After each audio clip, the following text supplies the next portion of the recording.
Good morning. This is Jason Dean coming live at you again for another Film Fanatic show. It is 11:18. So, yeah, I hope everyone's doing good. I hope everyone has a good weekend planned, some fun activities. I've been going to see some music, so it's been a lot of fun. I really appreciate there's been a lot of people, a lot of activity on my on this page for Film Fanatic on my YouTube channel. It's been great.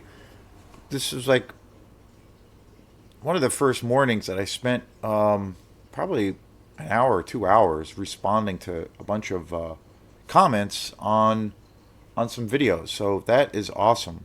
I did a show on the Ridley Scott movie Prometheus. The reason I did that was I've been it's kind of a funny story without going too long into it, but I was really into Don't Breathe, and then I watched the Evil Dead remake. Both of those films were written and directed by Fede Alvarez, who is a really great Latin American director. And there was news that and a big announcement that he is apparently he just finished directing a new Alien movie called Romulus. So that got me really excited. So I've been thinking about Alien, and then recently I was at Goodwill and I bought Prometheus on DVD and I watched it again. So it was chain of events, and then I did a post about it. I did a video, and it's been getting so many comments. It's really great, and I love when people comment and have when we get to have that interaction. And it's always great and funny when somebody is like a complete and utter belligerent asshole when they will come on and just say, well, I actually had one guy who came on, commented on the page and said, why is your page just so damn terrible? And I'm like, that's great. So I think that's awesome. So please keep those things coming because it's all good for the I don't know, the algorithms and all those things. So it's great and hilarious. So and again, that's one of my favorite things is interacting with other people, other film fanatics. The other big thing I've been working on lately and watching is the Game of Thrones series. Very late to the game. I am really digging it. I am just about finished with season two. I put up a post yesterday on my review of season one, which I thought was phenomenal. So check that out if you haven't. That's been up for almost a day. And as soon as I finish this season two, I will put up a post on that as well. I will be reviewing the entire series. It's pretty lengthy. It's about 8 to 9 seasons, but so damn good, so worth it, and better late than never. So again, I love to mix things up and always bring variety to this channel. I am a huge fan of documentaries. I have been slowly getting to doing, I guess, a pretty decent amount of documentary coverage. I have quite a few.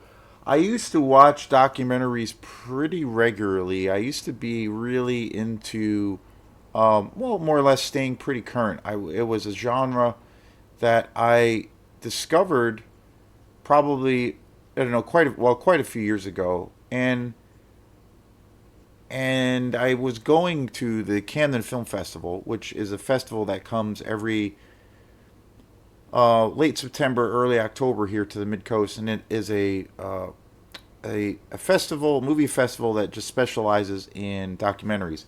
And I got into the habit of going there all the time, every year, and it was great. And I got turned on to so many great documentaries. And I kind of got this documentary.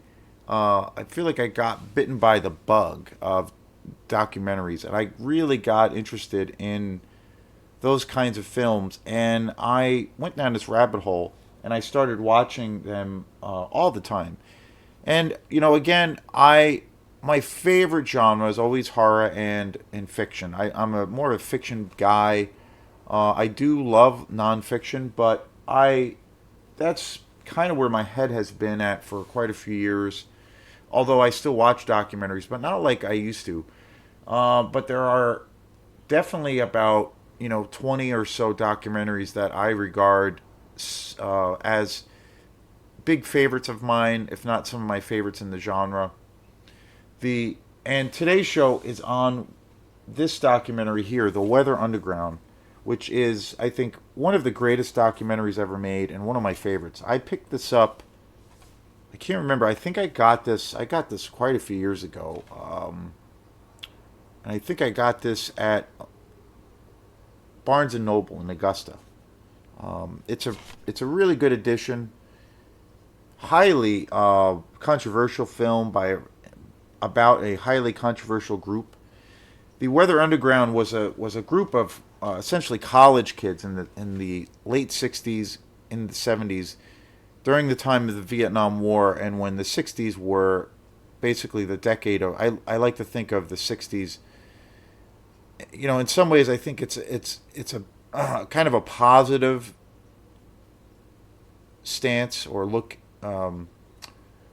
lens that I look at it, and then also a negative thing. But I kind of feel like the '60s, '70s, but especially the '60s as being like the decade of fire, where that was, you have total and complete unrest on almost every front. The outrage and the wanton violence and racism that was happening, the radical policies of the military at that point, especially the backdrop being Vietnam. So much upheaval. And people really, to a degree, rebelling about, really rebelling to a degree against every conceivable, status quo that was like the established kind of social norm of the time. Complete and utter upheaval. And so the Weather Underground was a group of college radicals that started pretty much, a year or two, after the Vietnam War had happened, and all of this volcano was slowly erupting, socially in the United States. And basically, they started out as as an activist group, but they became more and more radicalized over a couple of years, and then they emerged as this new organization called the Weather Underground, and they were actually responsible for many bombings in the U.S. in the '60s and '70s. They went actually underground.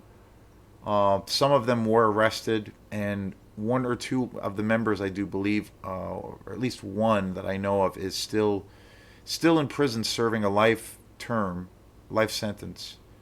And basically, their whole policy was, you know, they they were so completely outraged by what they viewed as being the injustices of the world, with what was going on, with the military industrial complex, especially the Vietnam War, the amount of people that were being killed and slaughtered on both sides, the Vietnamese and then also on the American side, the amount of corruption that was happening here in the United States, and especially the racism and the race wars that were happening, and that obviously ties in with the class warfare and social warfare, the economics, just a complete and utter reactionary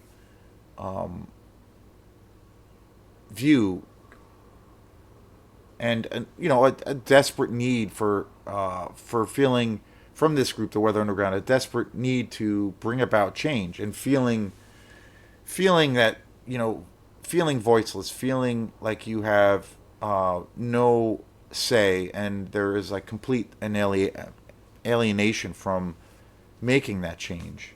So these kids essentially started this organization, and this documentary is it's breathtaking. It's unbelievable. The real interesting thing about this documentary is they they are labeled by the FBI. They were labeled as domestic terrorists, and for all intents and purposes, they were.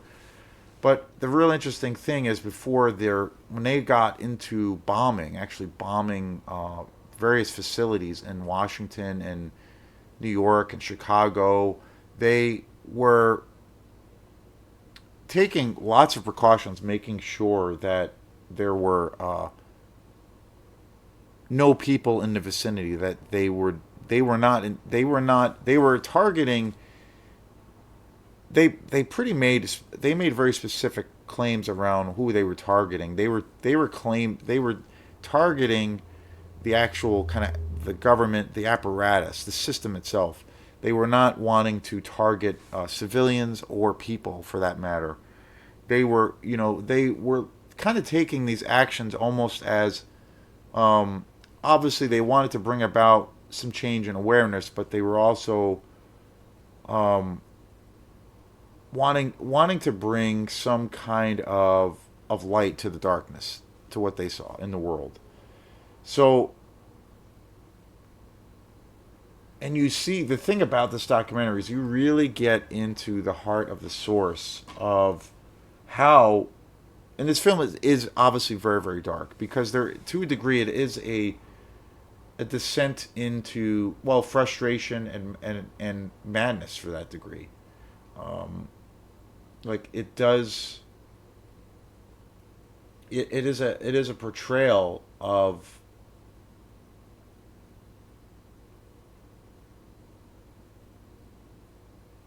a sense of hopelessness. The the collective members of the Weather Underground were Ted Gold, Kathy Bolden, and Kathy Wilkerson, and Diana Alton. Um, but the interviews that they have, um, that the directors were able to get access to, is just incredible.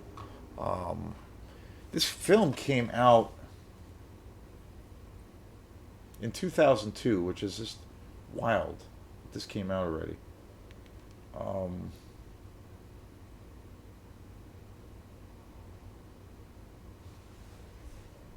uh, it was directed by Sam Green and Bill Siegel, and it's narrated by the actress Lily Taylor. And the music for this film is pretty incredible. They actually use some of the music from Aphex Twin, particularly his albums, the Ambient Works Part Two, which is just a masterpiece, and it's my favorite kind of electronic ambient album of all time, and it just completely fits the mood of kind of melancholy, hopelessness, a little bit of despair, a little bit of darkness, but just amazing, but very introspective.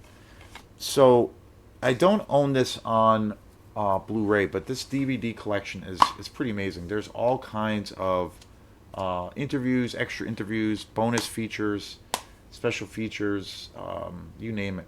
But this is definitely, I think, one of the greatest documentaries I've ever seen. It's one of my favorites, and it's at times it's kind of hard to watch. I just think because of, they do such an amazing job with this film, with you, where you feel like you're in the driver's seat of the mindset, or of the mental process, to where these college kids kind of arrived at this view, to where they became, well, obviously very aware of injustices, but they became very radicalized, and you get such a sense of that, to where you feel you can completely, well, I know personally I can completely identify with that, but you really get a sense of what that is like, or what it must have been like, especially during that time of, again, complete upheaval on almost every front in a society's existence. Just kind of an extraordinary film. It was nominated for a Best Picture when it came out, and I'm not sure if it actually won or not, but just incredible. Really happy with this edition, and I do believe I got this at Borders, or Barnes and Nobles up in Augusta. They they have a really great Criterion collection, but they didn't have that for this movie, but this is a really great, powerful, powerful movie. It came out in 2002. If you've never seen this, it is definitely one of the most powerful documentaries ever made, and it will. I think this is one of those films or documentaries that, again, you don't. The other thing that I talk that I one of the things I really love about this movie is how it could easily be a documentary that's done in a way of where it becomes heavy-handed to a degree of where you feel like you're being told by the filmmakers that you kind of need to agree with our worldview, or if you already agree with us, we're gonna all like rally together and pound our chests together, and it gets into that preaching to the choir syndrome. But this film is, and it's wild to say it, but I feel like The Weather Underground, the movie, is directed in a way of where it is kind of apolitical. It doesn't really take a stance. You basically just you get different perspectives of what was going on in the society at the time. And there are really lengthy interviews with the actual members of the Weather Underground and people who were affiliated with them, but it gives you different perspectives. Also, with people who were involved with the law enforcement at the time, but it does a really great job with giving different perspectives. It could easily, cross that line to a degree and become very politicized, but it's not. So I think that this movie can really be watched um, objectively, where you can watch it from, it doesn't matter what your politics are or if you're affiliated with any political party or not, to kind of get a real experience from this movie because it's so well done. And too often, again, I've said before, for documentaries,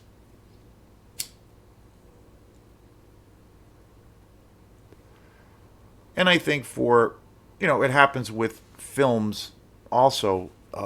Things can get so slanted or to a degree jaded, and the filmmakers get into this space of where they're kind of thinking that you're probably not the smartest person around, or they have to explain everything to what's going as to what's going on in the story, or they like have to hold your hand throughout the film, or they need um,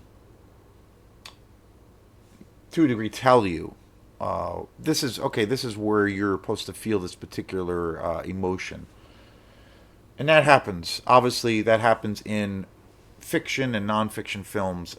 This is a documentary, but I feel like good documentaries they're still like really rich experiences, and I feel like it kind of to a degree is kind of limits the view of certain films. I look at The Weather Underground as really being a movie because it's an experience. And there are a bunch of other documentaries that I feel are I almost regard them. I pretty much just regard them as films because the way documentaries have been shot and the whole transition, and I think it's due to like technology, but documentaries have taken on more of a theatrical or uh, incorporated more of a use of like art and design and aesthetics. I feel like there was a time where documentaries were just kind of raw and direct, which I still love, with the source material or the subject matter.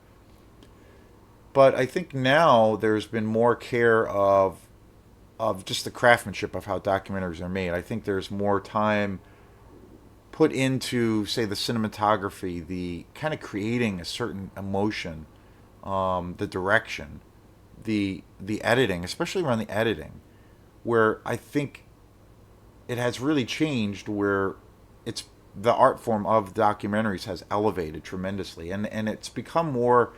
For me, that line is blurred as to whether it's a documentary or a movie, and there are films now that have both of those things, and I feel like a good documentary is one of those things where it's really a movie, and it's really just an immersive experience. And I think Weather Underground is definitely an example of that.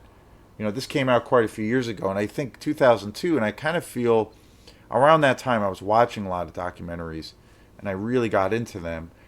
And I noticed they kind of went from a place of where certain documentaries, and they were really great, don't get me wrong, but they were a little bit more clinical, if you will, or a little bit more dry. They didn't necessarily have, say, a visual flair or a theatrical entertainment value. And I feel like after this movie came out, and around that time, the beginning of 2000 of the 2000s, it definitely shifted, and it became something a little bit stronger. And I saw that there was definitely more emphasis on the presentation. So really great, really one of the best documentaries. So definitely check this out if you get a chance. So thanks again, and we will see you next time. Peace.